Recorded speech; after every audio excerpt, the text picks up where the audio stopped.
Há alguns anos atrás, 2 filmes britânicos receberam o Oscar da Academia de melhor filme do seu respectivo ano, e ambos foram a respeito de 2 homens. Um foi Eric Liddell e o outro foi Gandhi. Ambos tiveram a força e a coragem, quando sob pressão, de dizer não a si mesmos, de exercer autodisciplina. Quero tomar como meu texto de hoje 1 Coríntios, capítulo 10, começando com o versículo 12. Aquele, pois, que pensa estar em pé, veja que não caia. Não vos sobreveio tentação, ouçam isto, não vos sobreveio tentação que não fosse humana.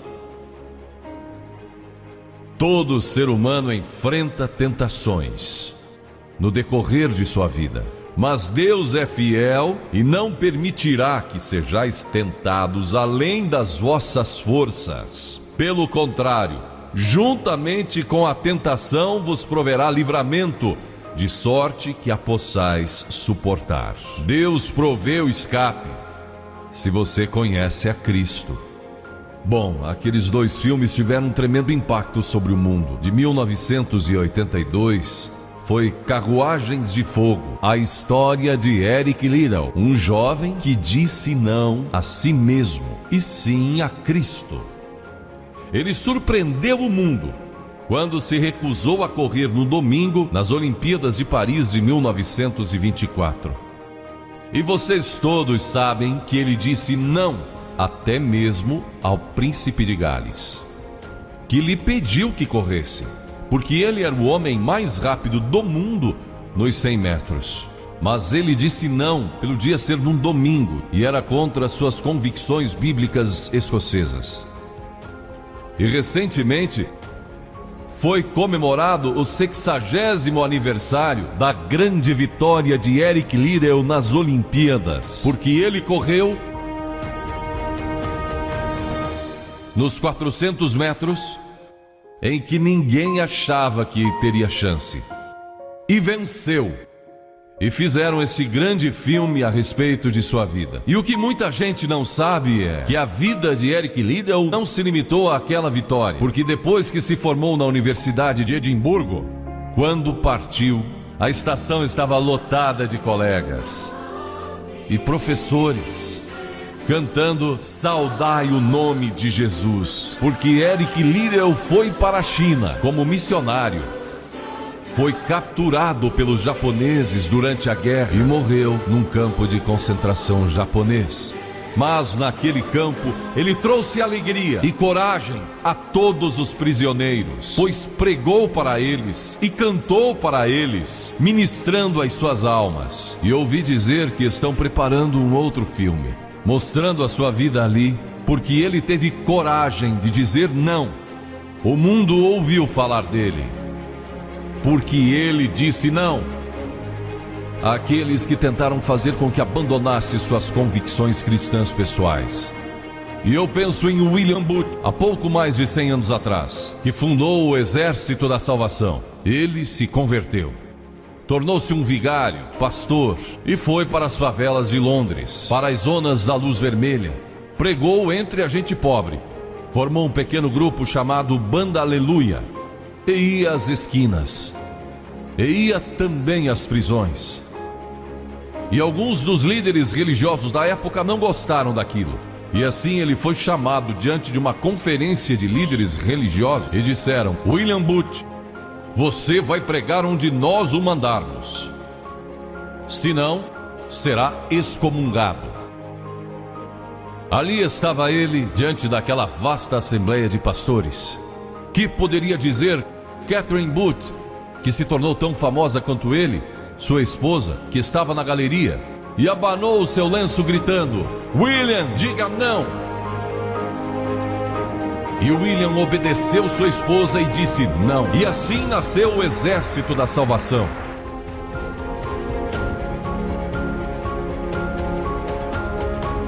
Lemos muitas histórias na Bíblia a respeito de jovens que disseram não e mudaram o curso da história.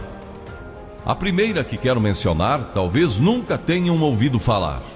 Seu nome foi Vasti e foi rainha da Pérsia, a esposa de Assuero, que reinou desde a Índia até a Etiópia. Pense em todo o petróleo que ele tinha e provavelmente nem sabia. Um dos monarcas mais ricos que já viveu. E ele deu uma grande festa que durou muitos dias. No fim, provavelmente já bêbado, ele ordenou que sua esposa Vasti viesse e ali dançasse para todos os seus convidados. E ela assombrou aquele grupo de líderes mundiais. Ao se recusar, ela disse: não, eu não vou expor o meu corpo para esses homens. Ele mandou outra mensagem, ameaçando que ela deixaria de ser rainha e perderia seus confortos e bens materiais e toda a sua fama. Mas a sua resposta foi a mesma: não. E ela mudou a história, porque foi deposta como rainha. Nada mais sabemos. Mas por causa dela, Esther se tornou rainha e o povo judeu foi salvo. E até o dia de hoje, o povo judeu celebra um grande feriado, porque uma mulher disse não e abriu a porta para a salvação do povo judeu, porque havia um homem como Hitler, e era o primeiro-ministro do país, decidido a destruir e aniquilar os judeus. Agora, a Bíblia tem muito a dizer a respeito de sensualidade, lascívia e depravação. A palavra lascívia significa a tendência de incitar desejos sensuais. Sensualidade significa o apelo proposital aos sentidos físicos para a satisfação pessoal. Talvez lendo um livro pornográfico ou assistindo um filme impróprio. A Bíblia diz que devemos nos abster das paixões carnais, da sensualidade, que fazem guerra contra a alma. Elas estão em guerra contra a sua alma e o seu espírito. E a Bíblia diz que devemos nos abster delas, ficar longe delas. E então a Bíblia usa outra palavra, réprobo.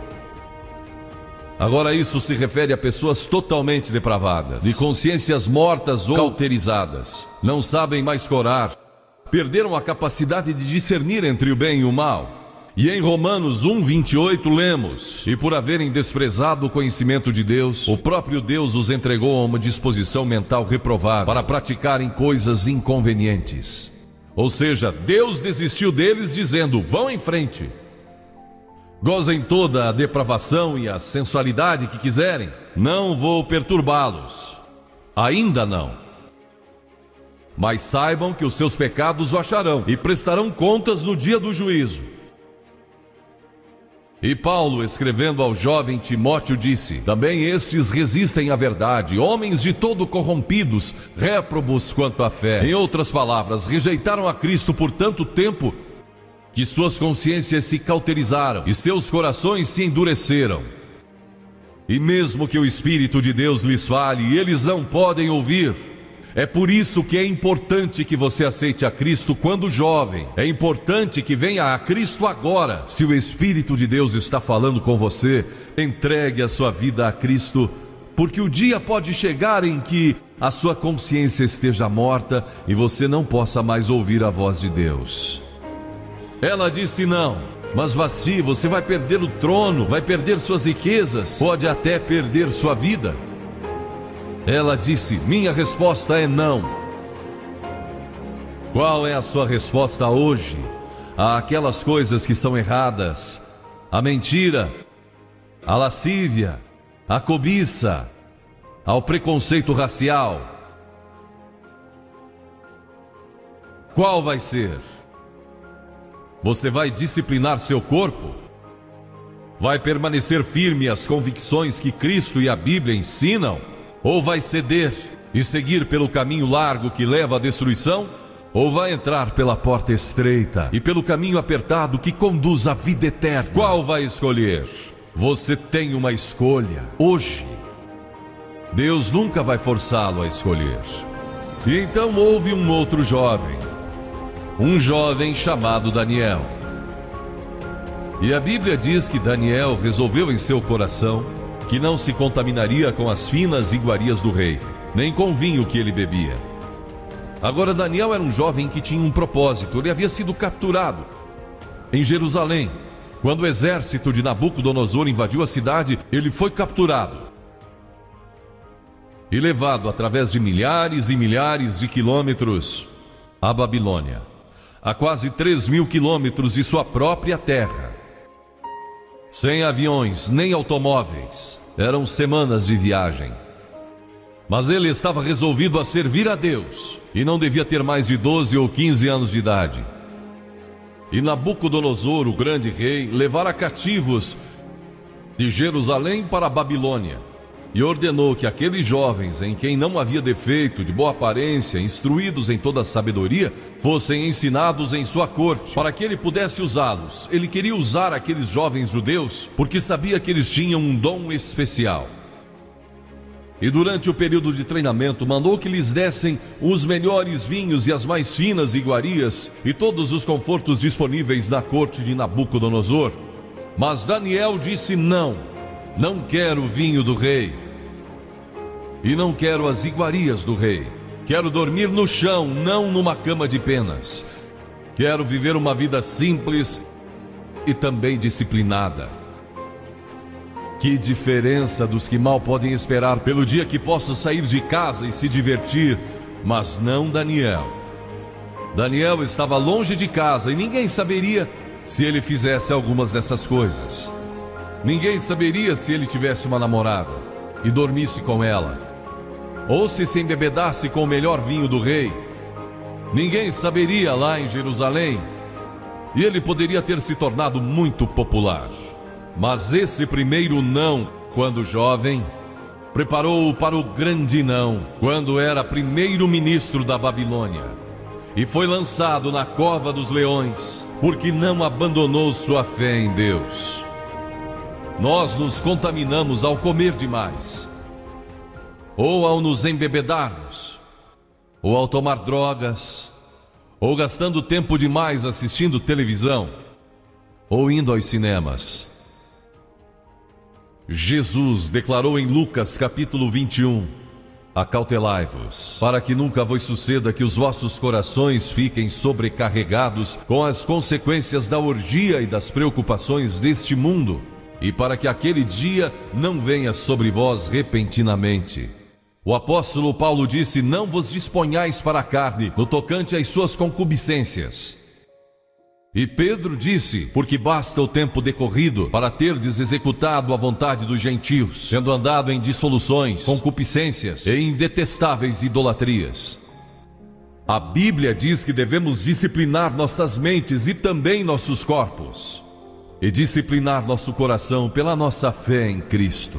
E então houve um outro jovem chamado José, que foi vendido para o Egito pelos seus irmãos e se tornou escravo de um homem chamado Potifar. E Potifar tinha uma linda esposa, e José era forte e bonito. E em Gênesis, no capítulo 39, se quiserem ler a história, lemos a respeito da tentação de José. A esposa de Potifar se apaixonou por José, porque José se tornou mordomo de toda a casa de Potifar, cuidando dos seus negócios, e ela viu aquele belo jovem, viril e de boa aparência, andando pela casa e pelo jardim, cuidando dos negócios todos os dias, e ela o cobiçou. E disse: deita-te comigo. Ele disse: não. E acrescentou: não posso fazer isso ao meu senhor, que me confiou tudo o que tem, exceto sua esposa. Não posso pecar contra Deus, o Deus dos meus pais. Ele estava longe de casa, quem saberia?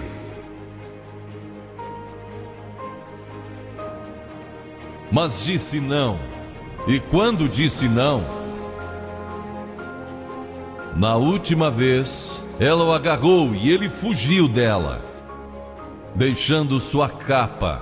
E ela começou a gritar, chamando os servos e dizendo: ele tentou me violentar, que não era verdade. Mas Potifar acreditou e mandou que ele fosse lançado na prisão. E muitos de vocês sabem a história, que ele foi para a prisão e através de uma série de circunstâncias, ele depois se tornou primeiro-ministro de todo o Egito e governou o Egito sobre o faraó. Deus o guardou e o promoveu, porque José teve a coragem de dizer não quando foi tentado. Agora, sexo não é pecado. O sexo nos foi dado por Deus para a propagação da raça humana e para o nosso prazer, dentro de certos limites que Deus estabeleceu para o matrimônio. As características de um cristão são autocontrole, autodisciplina, e Paulo, escrevendo a Timóteo, disse: conserva-te a ti mesmo puro. Mas como você pode se conservar puro num mundo como este? Como pode se manter puro olhando para as bancas de jornais ou assistindo alguns filmes? Como pode se manter puro com as tentações que enfrenta todo dia? Não pode, de modo algum, exceto se Cristo está em seu coração. Ele lhe dará a força e o poder, porque nenhuma tentação lhe sobrevirá que Cristo não lhe ofereça um meio de escape. Entregue a sua vida a Cristo hoje, deixe que Ele controle a sua vida, deixe Ele ser o Senhor de sua vida, deixe que Ele controle essa área de sua vida, sua mente, seu corpo e sua vida sexual. Deixe que Ele tome conta dela. E lemos a respeito de um outro jovem chamado Moisés. Em geral, pensamos em Moisés como um homem velho, de barba, mas foi na juventude que ele tomou uma decisão que o levou à grandeza. Porque a Escritura diz: pela fé Moisés, quando o homem, talvez aos 17, 18 anos de idade, recusou ser chamado filho da filha de Faraó. Recusou, ele fez uma escolha, preferindo ser maltratado junto com o povo de Deus, a usufruir prazeres transitórios do pecado. Agora observe que ele estava no Egito. Era filho da filha do faraó, herdeiro do trono do Egito. E talvez seria o próximo faraó. Mas ele fez uma escolha, porque sabia que seu povo, o povo de Israel, era escravo dos egípcios. E ele teve que tomar uma decisão no auge de sua glória. E no auge de tudo o que lhe foi oferecido. E ele disse não a Faraó: não vou ser seu filho, prefiro sofrer e morrer com meu povo, e servir o Deus vivo e verdadeiro. E foi exatamente o que ele fez. E conhecemos Moisés hoje como um dos grandes homens da história. Ele rejeitou os prazeres transitórios do pecado. E há uma diferença entre prazeres e alegria. Quem ama os prazeres empobrecerá, diz a Bíblia. E ela cita um homem que disse: entreguei o meu coração à loucura e aos seus prazeres, mas tudo isso é correr atrás do vento. Quem vive em prazeres está morto, embora viva, amando aos prazeres mais do que a Deus. A Bíblia diz que há pessoas que amam aos prazeres mais do que a Deus. É o seu caso? Você ama a Deus mais do que ama a prazeres pecaminosos? Não falo de esportes e todas essas coisas maravilhosas que temos. Falo de prazeres pecaminosos. Mas a alegria produzida pelo Espírito Santo, e há centenas de passagens que falam dessa alegria. Você pode ter alegria, mesmo quando não tem prazer, porque a alegria é profunda. O anjo disse aos pastores naquela grande noite: não temais, pois vos trago boa nova de grande alegria, que o será para todo o povo. E mesmo no sofrimento, quando você recebe a Cristo, Deus não remove o sofrimento. Ele não remove todos os problemas e as dificuldades da vida. Ele não faz isso. Ele não promete, se você está desempregado, conseguir um emprego amanhã se você aceitar a Cristo hoje à noite. Ele promete que lhe dará graça e força e alegria em qualquer situação. Bem-aventurados sois quando os homens vos odiarem e quando vos expulsarem da sua companhia, vos injuriarem e rejeitarem o vosso nome como indigno, por causa do Filho do Homem. Regozijai-vos naquele dia e exultai. Ele disse: quando vierem a mim e tiverem problemas e tribulações, e as pessoas odiarem vocês, ele disse: exultai, porque grande é o vosso galardão lá no céu, pois dessa forma procederam os seus pais como os profetas. Todos que viverem piedosamente em Cristo serão perseguidos. A Bíblia diz: ainda haverá sofrimento. Jesus disse: quem não tomar a sua cruz e negar-se a si mesmo não pode ser meu discípulo. Moisés escolheu a alegria de seguir a Deus em vez da vida de prazeres no Egito. O que você está seguindo? Qual é a sua escolha nesta hora? E então o último é Jesus. Jesus foi tentado em todas as coisas à nossa semelhança, mas sem nenhum pecado. Quer dizer que Jesus foi tentado a mentir? Sim.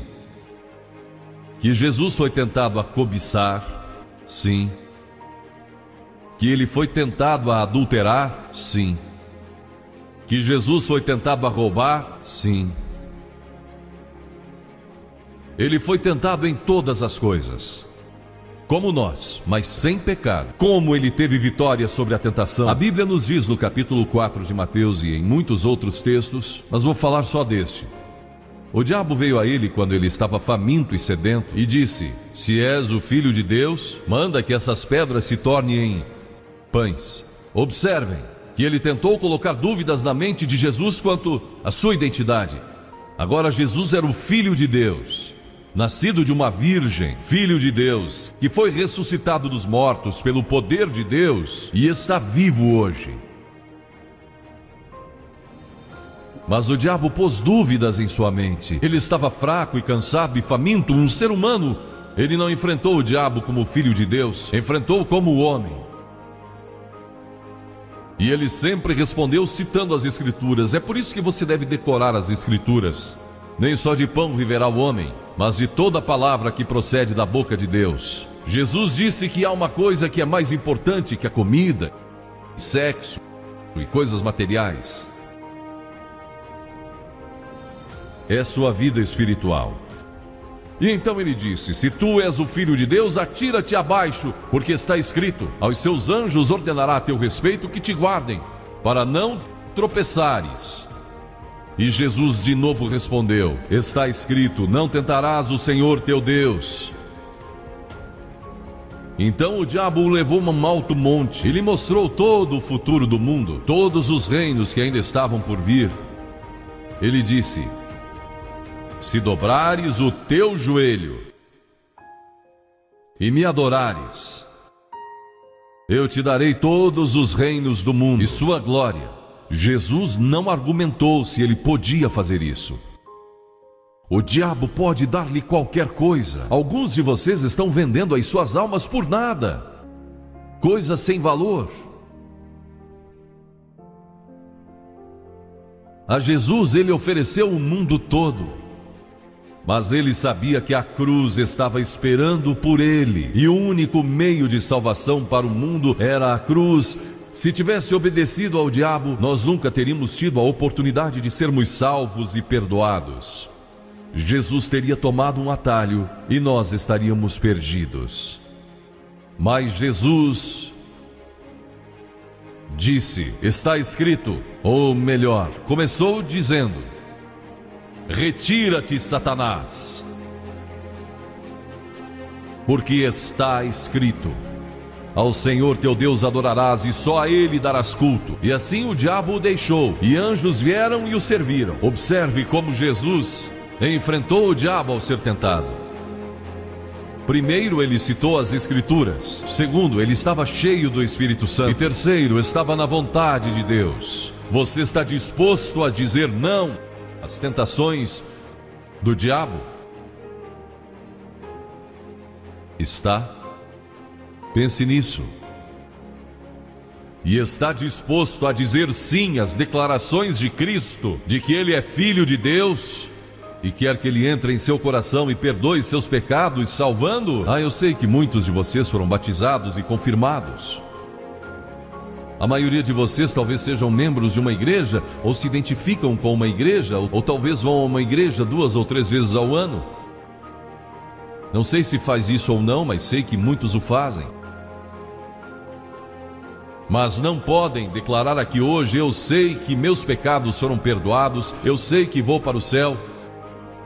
Deus está disposto a perdoar todo o seu passado hoje por causa da cruz. Deus está disposto a dizer: eu perdoo você, porque Ele ama você. E Deus se interessa por você como se você fosse a única pessoa em todo o mundo. E você pode recebê-lo nesta noite. Você diz: o que preciso fazer? Primeiro, deve estar pronto a se arrepender dos seus pecados. O primeiro sermão de Jesus foi sobre arrependimento. E a palavra arrependimento significa mudança, mudar suas ideias, mudar seu estilo de vida. Deixar que Cristo entre e o ajude a mudar. Está pronto a fazer isso? Não pode mudar por si mesmo. Mas Ele o ajudará a mudar. Não que você será perfeito. Significa que vai dar à sua vida uma nova direção. E Ele estará com você para ajudá-lo à medida que você anda dia a dia com Cristo. Você vai falhar e vai errar. Não vai ser perfeito. Mas Cristo estará com você. Se estiver pronto a se arrepender, diga a Deus nesta hora: eu pequei e me arrependo. E estou pronto a mudar. E então a segunda coisa é que você o recebe pela fé. Cliff disse há pouco que você não pode racionalizar a salvação. Há certas coisas que podemos compreender, mas muitas delas você não pode entender. Tem que vir como uma criança, dizendo: não posso entender tudo, mas eu te recebo em meu coração hoje pela fé. Pela fé que somos salvos, pela fé e não por obras, para que ninguém se glorie. Pela graça que somos salvos. E então a terceira coisa: você está pronto a sair daqui hoje dizendo: vou segui-lo e servi-lo o melhor que me for possível. Sabe, em nossa reunião em Bristol há algumas semanas atrás, estava ali um jovem de 17 anos. Ele tinha ido à autoescola aquela tarde e pediu que seu instrutor o deixasse em um dos portões do estádio. E entre aquela multidão ele encontrou sua família, que tinha sido convidada para a cruzada. E no encerramento ele e sua irmã fizeram o que vou pedir que vocês façam hoje.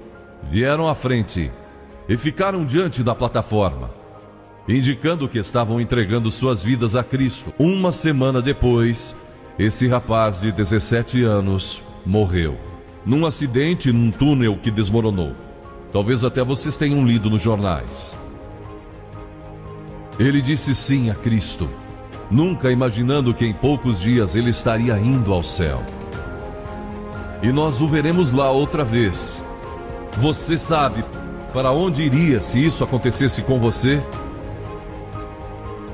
Certifique-se antes de sair daqui. Vou pedir que saia dos seus lugares agora. Centenas de vocês, talvez milhares até. E venham e fiquem aqui na frente. Calmamente e irreverentemente dizendo ao ouvir: eu me arrependo dos meus pecados. Quero receber a Cristo em meu coração. Quero saber que fui perdoado e que um dia vou para o céu. Quero esta nova vida. Você diz: mas Billy, por que você pede que venhamos publicamente? Por que em público? Porque toda pessoa que Jesus chamou no Novo Testamento, chamou em público.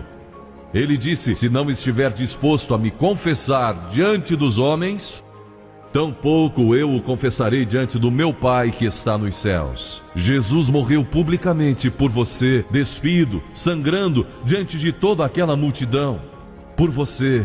Certamente você pode vir à frente hoje, declarar sua entrega a Cristo. Não somente os jovens, talvez você tenha 70, 80 anos e E Deus falou com você hoje. Levante-se e venha. Vamos esperar por você. Você que está assistindo pela internet no século XXI, no Brasil ou em outras partes do mundo,